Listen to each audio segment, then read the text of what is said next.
उत्तर प्रदेश के चुनावी मैदान में हर दिन सियासी समीकरण बन और बिगड़ रहे हैं।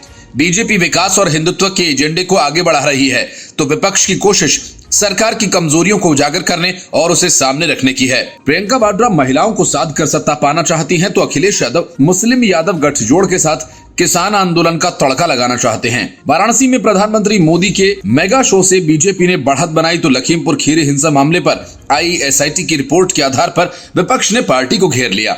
अब अखिलेश यादव ने इसी मुद्दे के आधार पर 1 साल से अधिक समय तक चले किसान आंदोलन के चेहरा बने राकेश टिकैत को साथ आने का न्योता दिया। भले राकेश टिकैत उसे स्वीकार करें या न करें, लेकिन विपक्ष खेमे में बढ़त अब अखिलेश के पास है। किसान अपने आंदोलन की फसल काटकर अपने खलिहानों गांवों की तरफ लौट रहे हैं। ऐसे में राकेश टिकैत के न्योते के कई मायने हैं। अखिलेश यादव ने विधानसभा चुनाव 2022 के लिए राष्ट्रीय लोकदल के साथ समझौता किया है। जयंत चौधरी के साथ उनकी कई सभा हो चुकी हैं। ऐसे में वे किसानों को साधने की भरसक कोशिश कर रहे हैं। अखिलेश जानते हैं कि किसान जैसे ही गांव लौटेंगे वे जातियों में बटेंगे।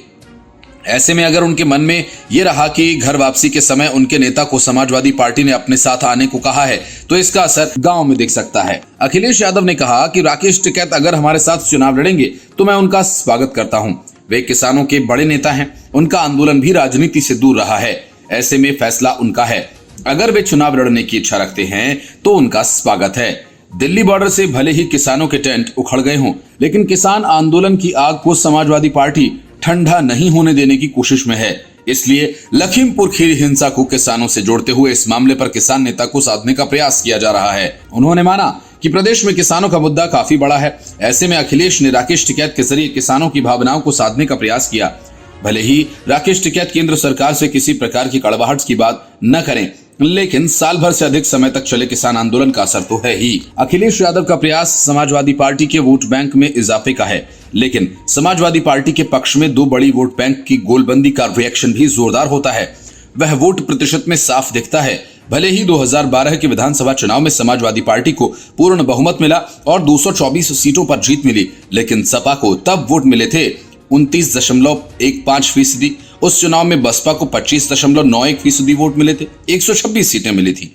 भाजपा को 15% वोट एवं 47 सीटें, कांग्रेस को 11.63% वोट और 7 सीटें मिली थी। 2017 को जब विधानसभा चुनाव में भाजपा को पूर्ण बहुमत मिला तो उसका वोट शेयर 39.67% था। वहीं समाजवादी पार्टी का 21.82%, बसपा का 22.32%, कांग्रेस और सपा का मिलाकर लगभग 29% वोट हासिल हुए।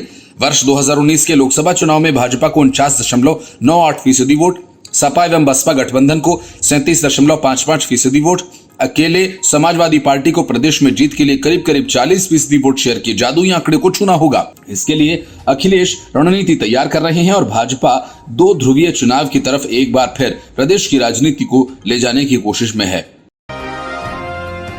पीएम मोदी पर हमला करने के लिए राहुल गांधी ने 2 नामों का खूब इस्तेमाल किया, अंबानी और अडानी।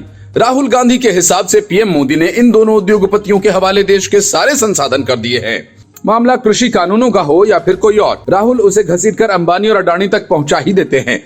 मतलब ये कि अंबानी अडानी का जिक्र करना वे कभी नहीं भूलते और अगर मौसम चुनावी हो तो वो एक दिन में कई बार दोनों के नाम की माला जपते ही रहते हैं। और हाल ही में कांग्रेस की जयपुर रैली में भी राहुल गांधी ने अंबानी अडानी का नाम खूब जपा, लेकिन ठीक उसके बाद अशोक गहलोत सरकार ने अडानी ग्रुप को 1600 हेक्टेयर जमीन दे दी।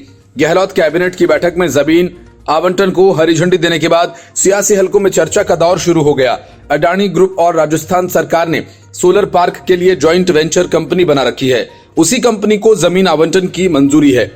कैबिनेट ने 1500 मेगावाट का सोलर पार्क बनाने की अडानी और राजस्थान सरकार के joint venture company Adani renewable energy park को जैसलमेर के भीमसर, माधोपुर, सदरासर गांव में 1324.14 हेक्टेयर, बाटयाड़ू और नेडान गांव में 276.86 हेक्टेयर सरकारी जमीन आवंटित करने को मंजूरी दी है। 30 megawatt wind solar hybrid power project के लिए अडानी ग्रुप को जैसलमेर के केरालिया गांव में 64.38 हेक्टेयर सरकारी जमीन लीज पर देने को मंजूरी दी है। जयपुर की कांग्रेस रैली में राहुल गांधी ने अडानी अंबानी को फायदा पहुंचाने के मुद्दे पर केंद्र सरकार को निशाने पर लिया। राहुल ने कहा कि एयरपोर्ट, कोल माइंस, सुपरमार्केट्स, जहां देखो वहां दो ही लोग दिखेंगे, अडानी अंबानी। गलती इनकी थोड़ी ही है, गलती तो प्रधानमंत्री की है। आपको कोई मुफ्त में कुछ देगा तो आप वापस देंगे क्या? प्रधानमंत्री 24 घंटे यही सोचते हैं, सुबह उठते ही कहते हैं अडानी अंबानी को क्या दें, चलो आज एयरपोर्ट दे देते हैं, आज किसानों के खेत दे देते हैं, खान दे देते हैं। गहलोत कैबिनेट की बुधवार को हुई बैठक में राजस्व विभाग से जुड़े 5 एजेंडे फैसले लिए गए थे, जिनमें 4 एजेंडा अकेला अडानी ग्रुप को जमीन आवंटन से जुड़ा था। और कैबिनेट बैठक में अडानी ग्रुप को जमीन आवंटन के फैसले के बाद सोशल मीडिया पर भी सवाल उठने शुरू हो गए हैं। अडानी ग्रुप को नियमों के हिसाब से पूरी कीमत लेकर ही जमीन आवंटन को मंजूरी दी है। राहुल गांधी के बयान को आधार बनाकर दोहरे मापदंड अपनाने का आरोप लग रहा है। पंजाब कांग्रेस में 3 ध्रुव हैं, नवजोत सिंह सिद्धू, चरणजीत सिंह चन्नी और सुनील जाखड़। तीनों ही सियासी तौर पर एक दूसरे को पसंद नहीं करते, ये बात सबको पता है। लेकिन सोनिया गांधी ने चुनाव की तैयारियों के लिए कमेटियों को इस तरह से बनाया है जिनमें तीनों की मौजूदगी है, और अब तीनों एक साथ होंगे तो क्या होगा? एक दूसरे पर आरोप लगेंगे, विवाद होगा और कहानी बनेगी। ऐसा ही हुआ जब सुनील जाखड़ ने कैंपेन कमेटी की बैठक बुलाई। बैठक में सिद्धू और चन्नी दोनों ही शामिल हुए और एक दूसरे पर जमकर तीर चलाए। बैठक में नवजोत सिंह सिद्धू ने अपना तीखा रुख बरकरार रखा। कमेटी के चेयरमैन सुनील जाखड़ ने सुझाव मांगा कि पार्टी किस प्रकार का प्रचार चाहती है, व्यक्ति केंद्रित, उपलब्धि आधारित या विश्वसनीयता आधारित। इस पर सिद्धू ने कहा कि हर घर पर जिसका फोटो लगा है वोट भी उन्हीं को डलवा लो, प्रचार तो शुरू हो गया है। सिद्धू जिस समय ये बात कह रहे थे उस समय मुख्यमंत्री वहां पर मौजूद नहीं थे, वह किसी से फोन पर बात करने के लिए बाहर निकल गए थे। सिद्धू ने मुख्यमंत्री चरणजीत सिंह चन्नी की उपस्थिति में ये मुद्दा भी उठाया कि जिन नेताओं के रिश्तेदारों को चेयरमैन या विभिन्न महत्वपूर्ण पदों पर लगाया जा रहा है उन्हें हटाना चाहिए। सिद्धू ने यहां भी मुख्यमंत्री और उप मुख्यमंत्री सुखजिंदर सिंह रंधावा पर अप्रत्यक्ष रूप से निशाना साधा। मुख्यमंत्री ने रंधावा के दामाद तरुणवीर सिंह को एडिशनल एडवोकेट जनरल नियुक्त किया है। करीब 3.5 घंटे चली बैठक में पार्टी किसी अंतिम निर्णय पर नहीं पहुंच सकी, लेकिन इस बात पर ज्यादा संभावना बनी कि राहुल गांधी के रोड मैप के हिसाब से कांग्रेस संयुक्त चेहरे को ही सामने रखकर प्रचार प्रोग्राम तैयार करे। सूत्र बताते हैं कि बैठक में चर्चा हुई कि क्या एससी चेहरे को आगे रखकर पार्टी के प्रचार पर रोड मैप तैयार किया जाए या उपलब्धियों के आधार पर प्रचार किया जाए। लेकिन सिद्धू के रुख को देखते हुए कांग्रेस एससी चेहरे पर चुनाव प्रचार का दांव खेलने से डर रही है, क्योंकि जिस प्रकार से सिद्धू ने मुख्यमंत्री का नाम लिए बिना कह दिया कि सभी घरों दुकानों पर जिसकी फोटो लगी है उसी से ही वोट ले लेनी चाहिए, उससे कांग्रेस ये कदम उठाने से घबरा रही है। सिद्धू के रुख ने कांग्रेस की चिंता बढ़ा दी है। सूत्र बताते हैं कि कांग्रेस उपलब्धियों पर केंद्रित प्रचार से भी कतरा रही है, क्योंकि अगर पार्टी मुख्यमंत्री चरणजीत सिंह चन्नी के 3 महीने के कार्यकाल की उपलब्धियां गिनवाएगी तो उन्हें 4.5 साल के कैप्टन अमरिंदर सिंह के कार्यकाल की उपलब्धियों को भी शामिल करना होगा। इसका लाभ कैप्टन को मिल सकता है। विश्वसनीयता पर आधारित प्रचार भी पार्टी को नहीं भा रहा है, क्योंकि इससे 2017 में किए गए घर घर रोजगार, किसान कर्ज माफी, बेअदबी कांड के दोषियों को सजा, नशे का खात्मा, 2500 रुपए बेरोजगारी भत्ता जैसे वादे भी सामने आएंगे। इनका जवाब देना कांग्रेस के लिए चुनौती भरा हो सकता है। पार्टी ये मान रही है कि 2022 के चुनाव 1 वे नहीं बल्कि 2 वे होंगे, क्योंकि लोग मुखर होकर नेताओं और पार्टियों से सवाल पूछ रहे हैं। इसलिए पार्टी को सामने से आने वाले सवालों के लिए भी तैयार रहना चाहिए। चरणजीत सिंह चन्नी को मुख्यमंत्री बनाकर कांग्रेस पार्टी ने एससी कार्ड खेला था। पार्टी ने जोर शोर से ये बात कही थी कि उत्तर भारत में पंजाब ही एकमात्र ऐसा राज्य है जहां एससी बिरादरी का मुख्यमंत्री बनाया गया। ऐसे में माना जा रहा था कि कांग्रेस चुनाव में इसी आधार पर अपना प्रचार अभियान चलाएगी, लेकिन चुनाव के नजदीक आते ही कांग्रेस इससे कतराने लगी है। अब पार्टी संयुक्त चेहरे की बात कर रही है।